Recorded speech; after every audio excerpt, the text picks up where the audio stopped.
here we go. Here we go, Sainers. We're back. Saints TV podcast. I'm hosting today. Jake, if you didn't know my name already, Ari is in Japan.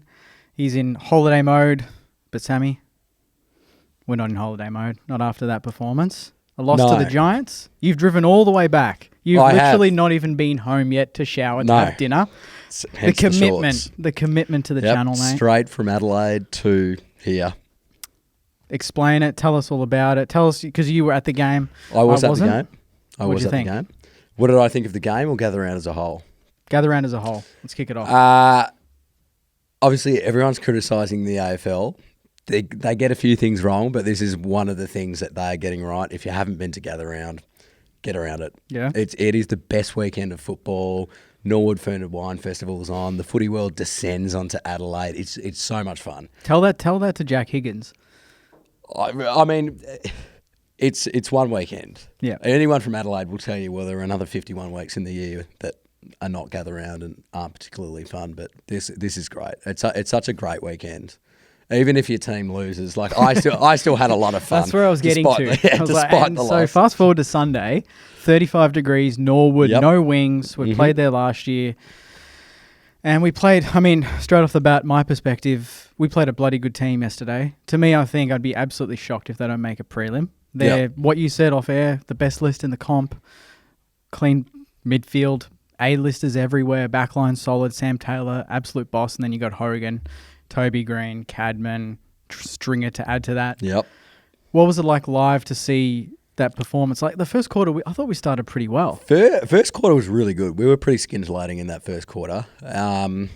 And maybe that's because the Giants weren't applying as much pressure as they otherwise could have, because they clicked into a different gear in the second, third and fourth, and like we didn't really have a chance at the end of the day. As soon as they went up a gear, like they just bullied us into submission. We weren't bad by any stretch of the mind, and you can't fault the effort and intent, but we were pushed out of the game fairly easily, I think, for the most part. Like we got a few goals toward the end, and that's fine. But I think by that point, the foot was off the pedal a little bit. Yeah. But it wasn't a bad game. Like you're not going to lose any fans over that. Like it's tough to. You're not going to beat the Giants if some of your leaders, particularly in the middle of the ground, don't stand up. And I know Jack Still's basically been out for a month, so hard to tell if he was 100% or not. I don't think he was. Yeah. Marshall was beaten, which is uncharacteristic for him because he's been pretty good all year. And McRae was tagged, which he's going to have to cop for most of the year now. And that basically adds that label that, he's the number one banana in the midfield now. It's not Steele. It's not anyone else. It is Jack McRae. What was it like in that third quarter? What do you think changed from the first quarter? Was it just pressure? Did they just amp it up? Because I thought we made some stupid mistakes. I think it was pressure, and they started to key on pretty quickly that we were making some very, very silly skill errors, and it was super easy for them to read, particularly with some certain players. Like their ball movement is so clean. They didn't seem to miss any target at any point during the game, and pulling off some of the hardest kicks you'll see. And then, versus some of our players who, during that game, couldn't hit the ocean from the beach. And there was I don't know if you remember, I think it might have been in that third quarter where there was that passage where we had the ball in the back pocket, and we had more numbers than them. And I think Sinks tries to go for a handball over the top. They intercept it, and I think Kelly or some young kid kicks that goal. Yeah. And my mum was screaming at the tally. She was like, just take that ball out of bounds, kill it. And we tried to keep it alive almost too much. And if you go toe-to-toe with the Giants, you're going to lose. Oh, yeah. Like in a shootout. Oh, yeah. And the other thing was as well, obviously they applied a lot of pressure, and I think for lack of better words, I think we did break under that pressure a little bit. Yeah. But we went back to the old ways of just bombing it inside 50 to no one in particular. First quarter, excellent. Really, really good. Really, really good inside 50 entries, hitting targets on the chest, on the head. It was excellent. And then after that quarter, it was just bombing it in and hoping for the best. Because I think Ross said in the presser that we had more inside 50s than them.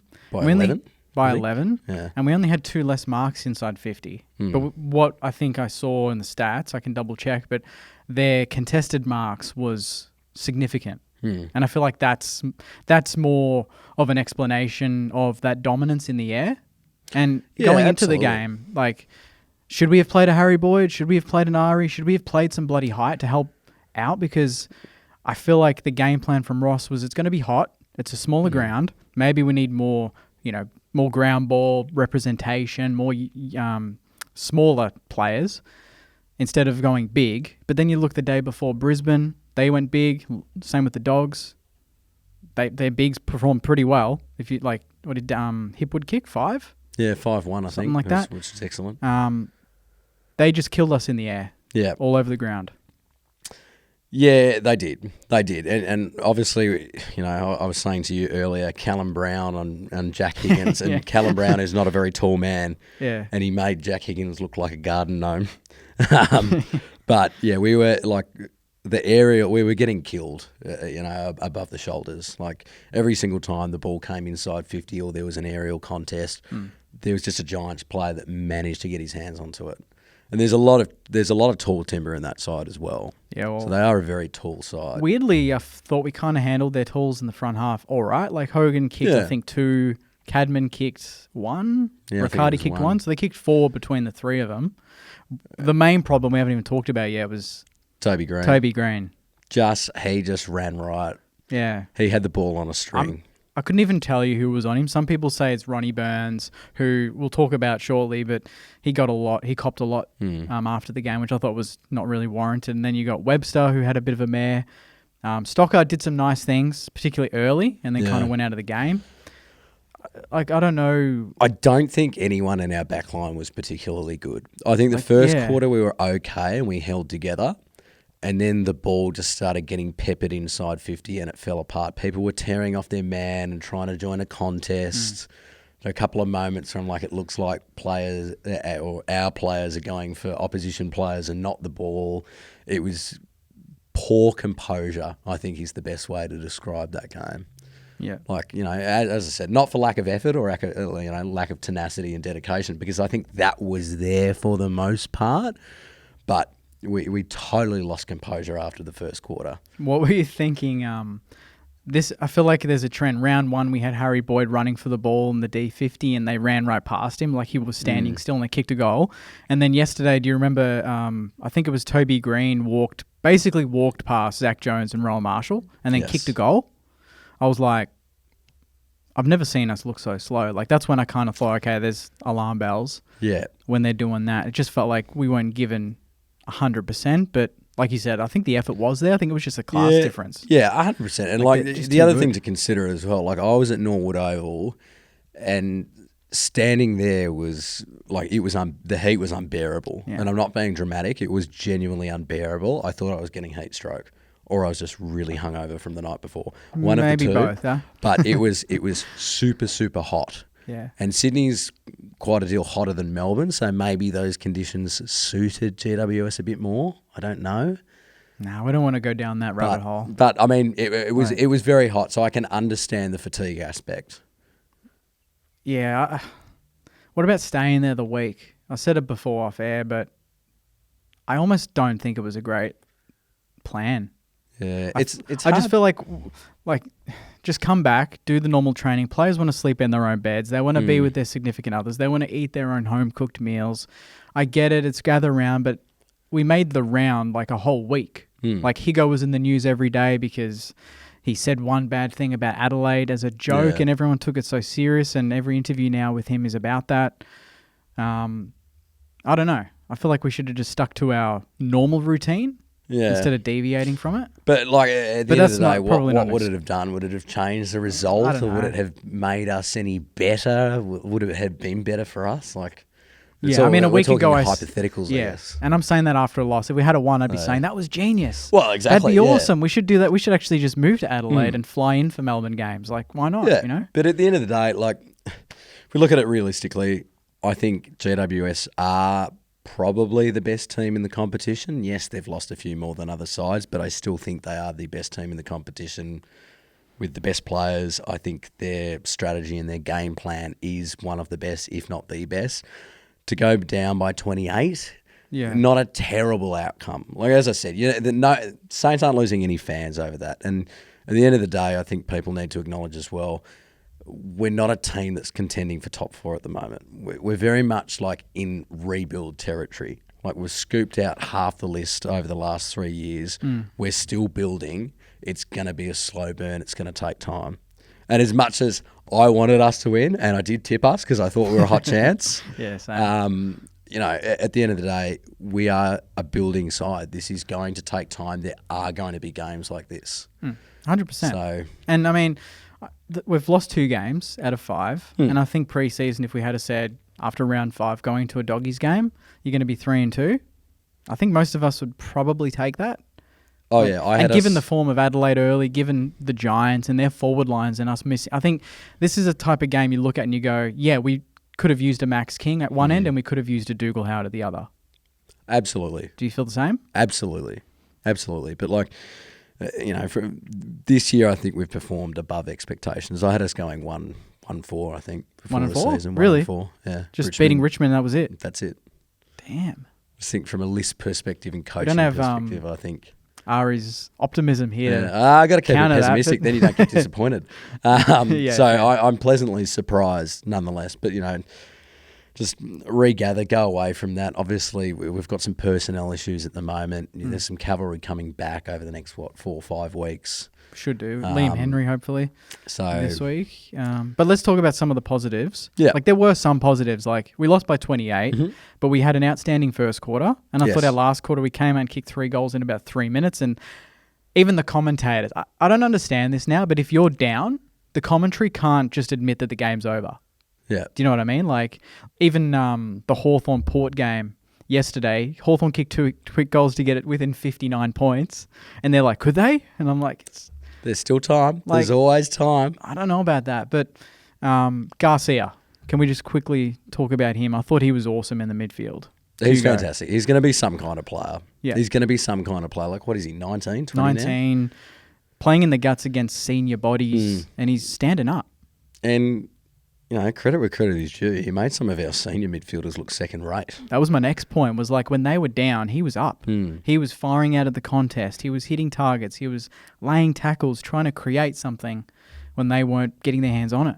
And I feel like if McRae's not getting it, we're not looking that good. Unless you get Naz in there, which we did late, and that actually looked all right. Owens went in there. Higgins went in there at Higgins one point. went in there, which some people actually called for. It's not the first time I've heard that. I actually don't mind it because he got a clearance or two, so it clearly works. We didn't have another ruckman really, so Owens kind of did that, which wasn't terrible. And Wilson and Windhager as well. I thought Windhager was awesome. Yeah, Windhager was good. Him and Garcia can really hold their heads high. On the flip side, there were a couple of down performances, I would say.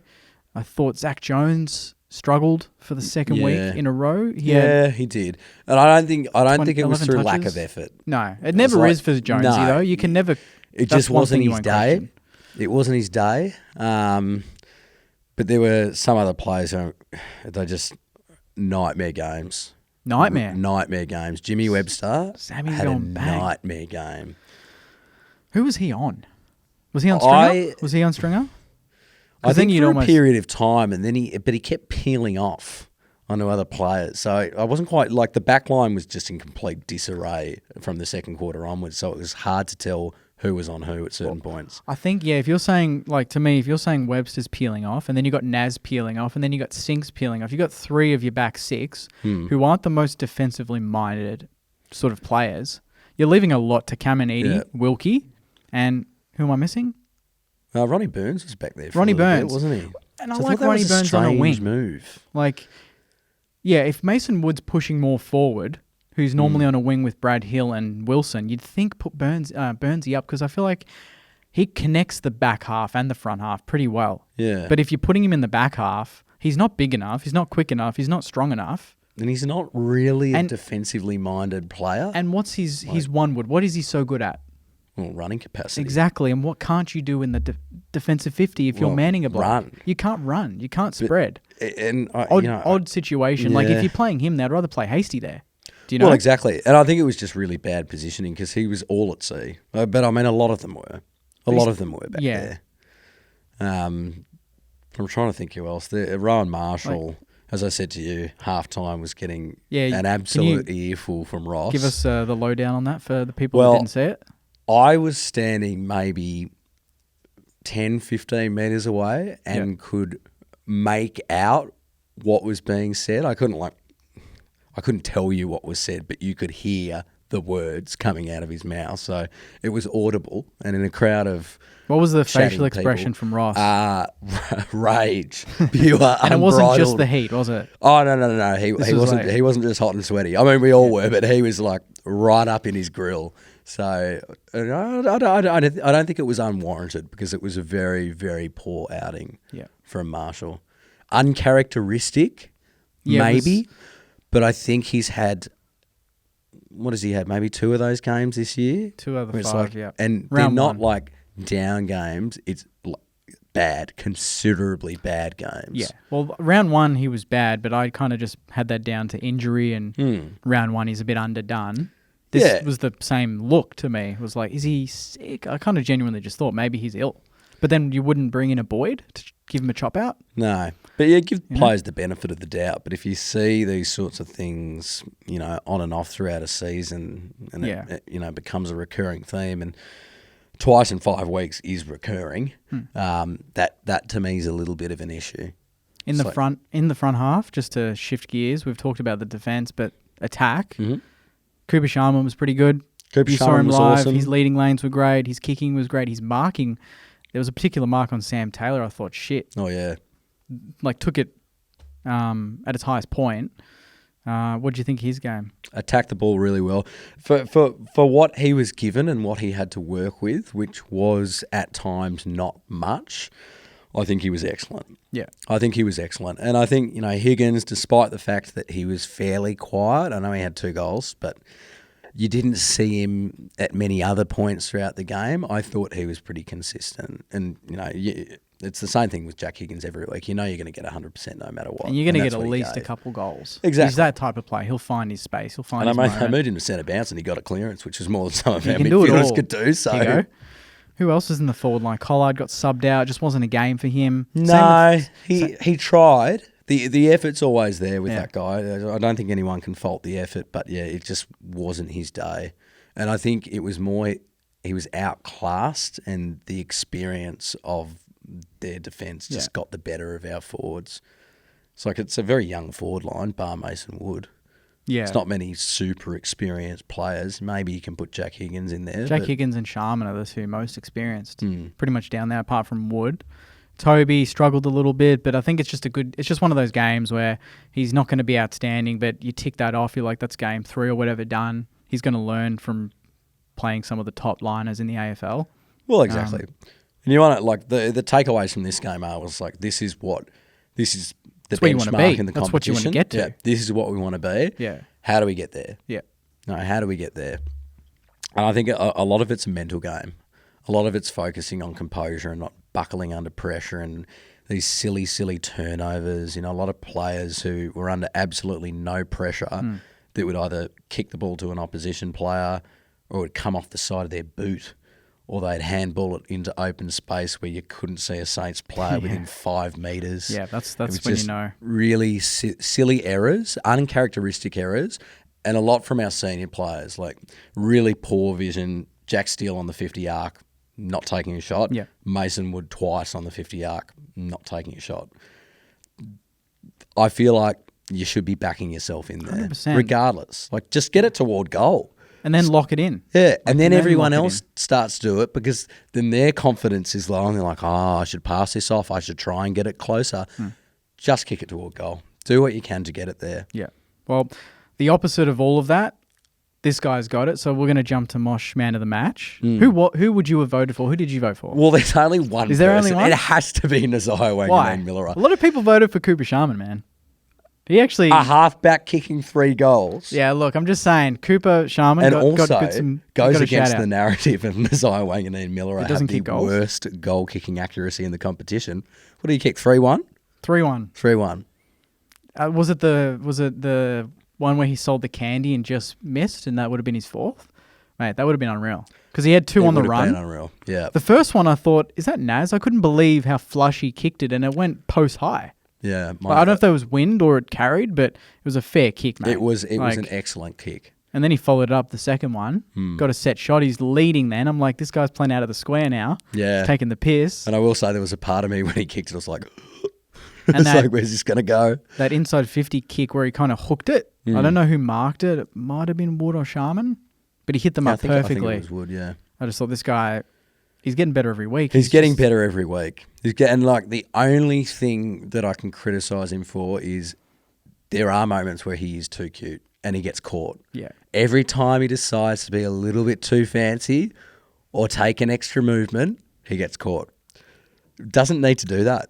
He's good enough to get rid of the ball and get rid of it effectively and hit a target, 60 metres away. He loves the spin, doesn't he? Yeah. Loves the shimmy. Little loves pirouette. the shimmy. but sometimes I'm just like, mate, just please stop doing that. Because he's kicked 3, is that like a hint to Ross, like, do we play him further up the ground now moving forward? Do we stick to halfback and then just see how the game's going? Put him in the guts, put him on the wing. Like, he can play pretty much anywhere. Like, depending on how the game is going. I think it is worth playing him on the wing because he does play like, and then what was it, 2017 Brad Hill, 2016 Brad Hill? Like, yeah, I'll check what he's... When he won the Doig medal. Yeah.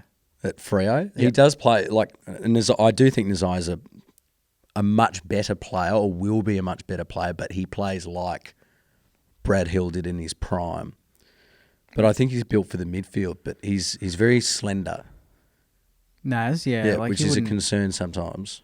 But the thing is, he's that sort of clever that he doesn't put himself in that situation where the opponent can utilise that weakness on him. Well, exactly. I mean, look at Jace Burgoyne from Port Adelaide. That's a good example. Yeah. Well, he was 43% defensive half, 57% offensive half. So he's supposedly a defensive half. He's not a defensive half back. He's an attacking half back.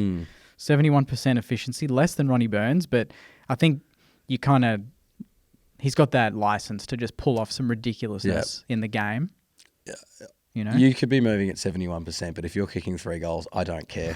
I will take it. I will take it. 7 score involvements, just to go over his stats before we wrap this one up. 2 marks, 1 mark inside 50, which is unlike him, and 2 centre clearances as well. There you go. Who would have been second in line before we wrap up the segment? Cooper Sharman. Yeah. He was great. He just contested really well, worked really hard, got the reward. I think he was one of the better blokes out there. Yeah. And to be fair to him, he also did not have an amazing amount to work with. So I think he did very well considering the circumstance. His game was a lot harder to play than Nazai's game. 100%. In my opinion. Whether people agree with that or not, because he doesn't have that support of another big around him, like King taking a bloke off. No. It's all him. It's all on Owens, who pushed up the ground to get some ball. Yeah, when you've got Sam Taylor on you, who is the best defender in the competition by a country mile, to kick 3, that's a very good return. Very good return. Well, so 2 weeks in a row for Naz as the Mosh Man of the match. If you're dealing with hair loss, Mosh is here to help with clinically proven treatment starting at just $24 a month. You can regrow your hair 100% online.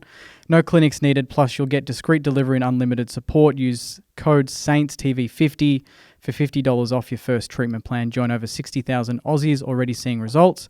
Visit getmosh.com.au to get started. I feel weird doing this, but should we get into some Jake's Junkmail, I guess? Yeah. Why do you feel weird doing it? Because it's Ari usually saying it to me, and now I'm talking about my own segment. Yeah, okay. That makes sense. Jake is Junkmail. Jake is Junkmail.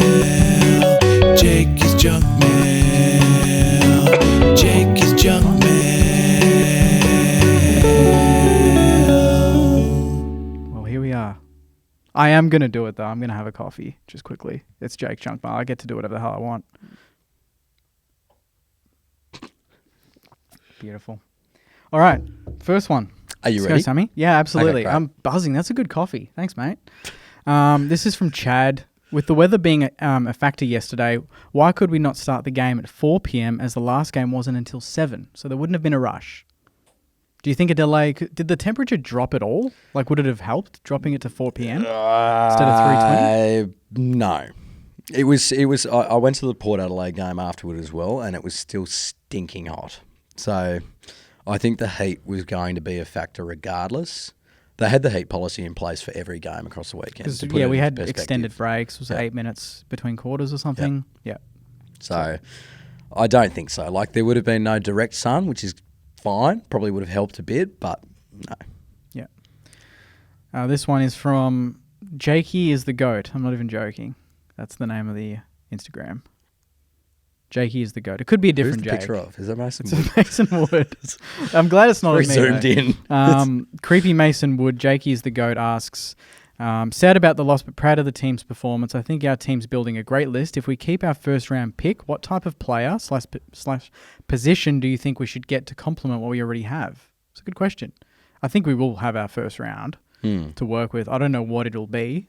Hypothetically, if it's a top 10 pick, what position I type still of player think do you we want? have to go for a midfielder. You think so? 100%. McRae's 31. And we're not getting LDU because he's signed. No. So And Steele is what, 29? 29. So Sinks as well. is 30. Yeah. So I think, and these players, they're not going to be around forever, even though we'd like them to be. They're not. So I think we need to get a midfielder. But I also think we need to draft a tall forward. You think? Yes. Why? Because I'm not convinced that Max King will ever play a full season. It's a fair call. Yeah. I mean, as much as that hurts to say, I just don't think he will ever Who's play to say a the full Flying season. Viking can't be that man? This is true. You know? We didn't play... Sandy had a bye. The VFL had a bye this week, so we didn't get to see him, unfortunately. But he can play both ends, as we know. He's not as tall as Kingy, I don't think. He's probably I think he's 6'5" or something. Yeah, what? 6'6". Mid-90s? Yeah. Yeah. But he's 18, so he's probably going to grow another 5-6 centimetres. And he can jump and he can mark. That's the number one thing that everyone talks about is his marking abilities. Trevor Barker-like. Blonde And hair, they've flies compared for him everything. to Jeremy Howe, who has Correct. been known to play forward as well. Yeah.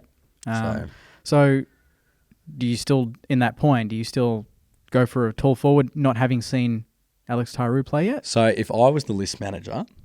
Yeah, Next which you're year, I would- absolutely capable of being. 100%, mate. I've got the profile for it. Yeah. I would draft a midfielder and I would seriously consider doing my due diligence and having a look at Jamara because I don't think he's going to play this year and I reckon you could get him for a packet of chips and it's maybe worth rolling the dice on. Yeah. Maybe. I know we've been burnt before by this type of thing, but if you could get him for a bag of chips, I'd absolutely do it in a heartbeat. I mean, to be fair, full transparency, I did say that on Footy Abroad a couple of weeks back that I would happily risk trying to rejuvenate his career. He's young enough. And I think Lyon... And I think Ross can do it. I think Ross can do it. Got that in his... It's the coaching group that we've got as well. They're clearly very nurturing, so... Imagine him and King in full flight with Alex Tyree. Sounds like a premiership to me. It does. Finney's asking 2 losses of the season. Do you see the loss yesterday as an improvement from round 1? More competitive, didn't drop our heads, etc. Or do we put round 1 down as a really bad day at the office? Obviously some issues, but I think there's a positive in performances like yesterday, despite the result. 100%. Like, I don't think I think, Saints fans are so used to losing and then losing in a particular way, and we just want to vent. We want to get angry. We need a scapegoat. This week it's going to be Ronnie Burns and Zach Jones. Simple as that. We need to get beyond that at some point. No, this is true. Anyway. And I mean, like my criticism would always be aimed at intent and effort. If that's not there, believe you me, I'll drag you over the hot coals because that's just unacceptable. Yeah. But if the intent and the effort is there, sure, there might be a little bit of criticism, but I just don't see it as warranted. Because everyone has bad days, right? Yeah. I mean, look at Hawthorn. Do you think they Well, they were expected shocking. to be They 88 were appalling for I can't remember most the of last- that game. 88-7 or whatever it was at one point. That is unacceptable. But they did fight it out, like us. So you earn a bit of respect. Oh, exactly. And as In I a said, loss anyway. when no love is lost over this game at all. Nah, we should all rock up on Sunday for sure. Harry's asking, after Sunday's result, do you guys reckon we need to change anything to the starting team? I don't know if that means game plan or ins and outs. Well, it depends who you play, right? Like the Dogs. We need more height. Because, we're not going to be able to compete with them in their forward 50. With Darcy and the tools that they have, I just don't think I think it's going to be a massive challenge. But it depends who you play. Can we debut Tyree under the roof? I mean, potentially, but he might be underdone. But then Boyd's going to come in then. Play row deep. Yeah, and I think the dual, there are a lot of people who are against the dual ruck combination, but it worked for us in 2022, 2021 when we had Paddy Ryder. They're a great combo. Why can't it work again? And we forget, but Isaac Keeler, he was dropped. Maybe rightly so, but maybe wrong time/game to do it. I don't know. Yeah. Given that we're just talking about height has been a main problem, and he is that sort of forward ruck that can support row. Yeah. Maybe he comes in. There's a chance. Potentially. But no VFL sucks because you drop someone, they don't play, and then there's no form line. That's what I hate. So No, you're exactly. bringing him back in based on nothing. Yeah, and you got to reward effort, right? Yeah. Someone's asking for the predicted Ashes team. We're not going to go there, Edward Scott, because I don't watch cricket. Yeah, I could not name a single cricket player. No? Nah.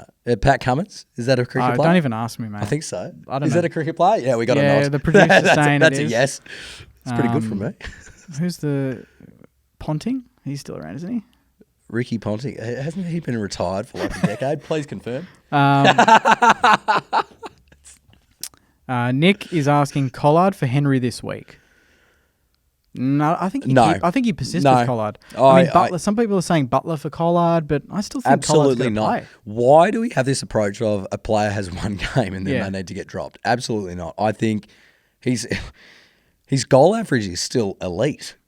I'm pretty certain off the top of my head. So I don't see that as droppable, but I'd have Collard and Henry. I'd put both of them up there. And Butler? No. Or he's got to play No. Sandy again? He need to see a bit more from him. Like, the tackling is great, pressure is great. Your job is also to kick goals. So kick goals. Yep. Fair call. And lucky last, that leads us into the match preview. What a coincidence. Anna is asking, how do we win this week? Doggies look good. I'm worried for our defence. So on that note, that is the final Jake's Junkmail leading into the preview. Sunday, 7:20. Doggies, Marvel. We're undefeated there We are. by 2 games, but, I'll hang my hat on that. We are. Let me be. How do we win? Bond might be in. Have to shut down the midfield. If you shut down the Western Bulldogs midfield, they don't win games, which is a very difficult thing to do because they have stars all through there. Do you reckon? Yeah. Bond. Libba, who's the guy with the red hair? Ah, shit. He's really good. Yeah, he is good. I can't remember his name, but they've got these no-name players running around. That top 10 pick from a couple of years ago, Riley Sanders. He's looking like something. Who was the kid that had 30 a couple of weeks back and was unreal? The doctor. Yeah. Yeah. He was unbelievable. He is also quite good. We should have done our research on this. You put Wilson on someone like him. But that game will be won and lost in the midfield because I am absolutely convinced that if that ball gets anywhere near Sam Darcy, we will not be able to defend it because no team can, to be fair. Everyone's struggling against him at the moment. He's probably a top 10 player in the comp. I think that's where the struggle is. He's top 1. He's the best. I mean, he could potentially be the best player in the comp. What did he do against Brisbane? But where you can catch the Doggies out is defensively they're not the best. They do leak a lot of goals. They are very, very tall back there. So I think having the likes of Henry, Higgins and Collard will work in our favour because ground ball gets doesn't work for them. And Owens bobbing up, crashing the pack, bringing it to ground. Because that was their issue on the weekend was the smalls were there, but the ball wasn't hitting the deck. No. Their rebound 50s were elite, the Giants. But we know that. I don't think the Bulldogs will be as good at transitioning the ball. No, but they play really well on Marvel. They also play really well on Marvel. Yeah.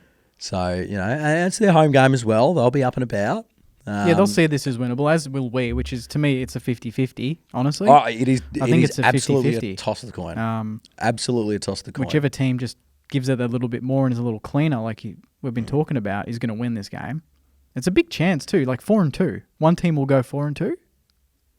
And I think what are they? Are they a game behind us? I think they are a game behind us. That crap. Well, we can go 4-2, But man. I think this game will be won and lost out of the coach's box, to be honest with you. I'm sure that Ross Lyon has something up his sleeve for this. I'm sure he does. Like what? I don't know. I don't know. But he always does something. He always does something with games like this. You just know he's got something prepared. He's been watching the games. He's been doing his due diligence. They have weak spots. Their defence is their weak spot. Yeah. If you can get on top of their midfield like Brisbane did on the weekend. They can leak goals. Like they did it against Hawthorn not Hawthorn. Brisbane, obviously, they were 40 up and coughed up the game.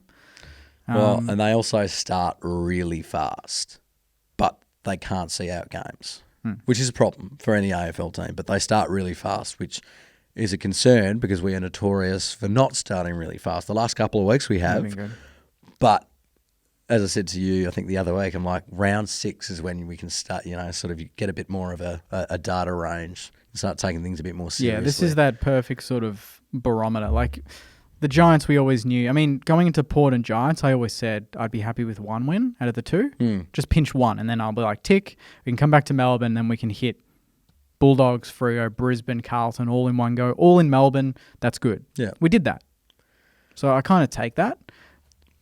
But now you kind of look at this game and you think, if we can win this and win this well, this is when you start thinking about, okay, maybe we could make finals. But if we get blasted and we lose badly, you're like, no, we're back to where we were.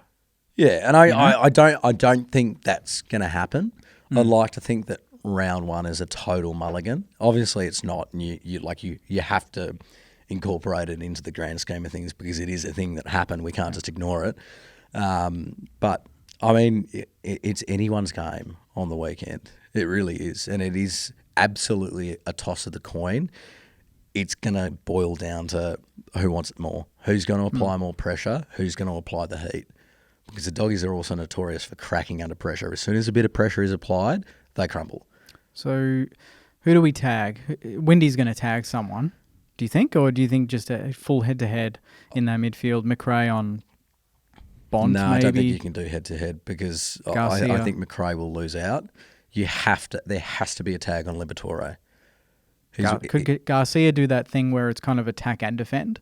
So attack the ball when it's there, defend Libba, or it's windy, and then let Garcia get the ball. I would rather remove aspects of Windy's game than Garcia's game, because if you're doing a tagging role, it's taking a bit away from your personal game. Like you're sacrificing a bit to keep that person under wraps. I'd rather do that with Windy than Garcia. Yeah, I was thinking that. And then let Garcia play that attacking. Yeah. Not that there's anything wrong with Windy. Love him. But I think he's got a bit more experience under his belt. And he is a very, very good tagger. Yeah. And then obviously the rucks is going to be a big one. We need Rowe to lift because Tim English is no slouch. They've had good contests in the past. No. Rory Lobb will play in defence. Yes. I don't know what colour. Has he still got like blue hair? Or? No, he's got woof woof on the back of his head at the moment. I follow him on TikTok. I'm keeping up with the trends. Yeah. That's what he's going to rock this weekend? He rocked it for Gather Round. He's been changing it weekly, so I'll let you know once he updates it. Bloody hell. Who goes to him? So the defensive matchups for us will be Caminiti to Norton, do you think, size-wise? Wilkie's not going to Norton. Well, is Jones playing at the moment? Oh, Caminiti to Norton. Sorry, you're talking about defensive. Yeah. I mean, it's not... You kind of have to, like size-wise, he's the closest thing to Norton. You'd have to put Caminiti on Sam Darcy because the size matchup is too great. He's 205 centimetres. He's massive. He's massive compared to anyone in our defence. Well, he's massive. I mean, he's massive compared to anyone in general. And unfortunately, we don't have a towering defender. And Caminiti is the tallest defender by 7, 8 centimetres? What is he? 196, 197? Caminiti? Yeah. Yeah, he's much taller than... Wilkie's 193, 194 maybe, if that. But could Wilkie keep him under wraps? I'd back him in. Well, is Darcy... Because I'll be honest, I haven't watched a whole lot of the Dogs, but is he more of a lead-up forward or is he more of a contested mark? Or is he both? He's both. He's like a cat. Yeah, cool. He moves like a cat, yeah. And whereas Norton is more crash packs... But which I think suits Caminiti more. He's having Norton. I wouldn't be too concerned about because he's just not having a year at the moment. It's really a year to forget for him. But Sam Darcy is the main concern up there at the moment because he's just dicing defenders left, right, and centre. And it's his aerial ability, it's his leading ability, it's the way he moves. He's an excellent player. He's going to be very, very hard to keep under wraps. But as I said, just stop the ball from getting to him in the first place. If Libba doesn't touch the ball, it's not going toward Darcy. Because his score involvements per game is astronomical. Yeah, and we're due. We've been pretty poor against the Doggies the last three. I think a couple of years ago they beat us by nearly 100 or might have been 100 and something. Last year I remember it was the Friday night, round 6 again. It's round 6 this year, and they pantsed us. Year before was, 50 points I think we won? Round 3? But that's when we were just unpredictable. Yeah. No one knew about Owens. Filippo had an unreal game. Zane Cordy kicked a bag. We surprised the hell out of him. Yeah. What do you think? I think we can win this game. Oh, there's no reason why winnable. I can't. And as I said, it's going to boil down to who wants it more. There's nothing scientific about this game. Yeah, but how do you feel about this? Do you think we will win? I don't know. I think it's going to be hard. Yeah. I think it's going to be hard, but there's no reason why I can't. I'm not going to say we will win because that's just a ridiculous statement. There's nothing is definitive in football. We can lose to anyone at any time. You can also win against anyone at any time. But I think if the want and desire is there, there's the effort, tenacity, dedication to the game. Absolutely can happen. Will it happen? I don't know. I guess we'll find out on Sunday. But how confident do you feel? It is also a Doggies home game. Not that changes anything. Yeah, well, we beat Carlton last year in a big game, and it was their home game, and it was... Who? Carlton, round 24. Who? Never heard of him. Yeah. Anyway, moving on from whoever that Are they on that hat? is. They're on that hat of yours, mate. Maybe they should be. I tried to get that removed the other week, but it's still there, unfortunately. How do I feel? It's like a zit in the morning. No, I feel good that it's at Marvel. I'm backing everyone that had a down game to lift. All of them. I think we're going to see a better Steele. We're going to see a better McRae. We're going to see a better Rowe. I think our forward half is going to click more. It's under the roof. The smalls will respond, like you said. Yep. And I think it's going to be much easier to negate. I'm glad we've played a Port midfield, a Giants midfield, and now a Dogs midfield. We're copping some hard midfields in a row now. We've played what? We're playing 6 of the last year's top 8 in the first Freo 8 weeks. Midfield, Brisbane's midfield, Carlton's after that. We're copping some. But if you look at it the other way, some of the top midfields in the comp. This week is a very good learning. It's a very good lesson, and it's also it grounds you in reality, which I think is a good thing. Yeah. So. We live in reality, the Saints fans. Well, I mean, you have to, all right? Otherwise, you're delusional. But I think there's a lot to take it. Like, despite the fact it is a lot, there's a lot to. I think we learn more about that game because we lost than if we won. That's just my personal opinion. I think we learn more about ourselves as a team. I think we learn more about our players because we lost that game. And I don't think that's a bad thing long term. Yeah, and we got that experience the week before playing Port, who looked pretty good last night against the Hawks. And they looked like a premiership contender. They did, but we didn't allow them to play that way. No. So full credit to us. But as you said, Ross rarely loses back-to-back games. Yeah. So there's that as well. The last 3 losses, Saners, we've bounced back with 2 wins in a row, 3 wins in a row, and 3 wins in a row. So let's hope we can do it again. Give us your tip. No, you're not going to do it. Nah. My tipping's gone to poo this year. I got 7 this week, so not too shabby. But Saners, what time is it? 7:20 p.m. Sunday. Get to the game. It's Easter Sunday, so I guess there's no reason to not go. You've got it's a night Monday game. off. You get the lunch. Go have your Easter lunch, and then get to the game. That's what I'll be doing. Greek Easter, cracking the eggs, doing all that stuff, which will be fun. What are you doing for Easter morning? Sleeping. Any I don't know. Egg hunts or whatever they do. I'm not a child. I will not be doing egg hunts. I mean, you do you. I'm not going to yuck your yum. When in Rome. Yeah, exactly. Be on that note, get to the game. I reckon we can get the job done. What do you reckon? Just say it. Just say we can. Okay, fine. We're going to win this game by 50. Go Saints. Go Saints.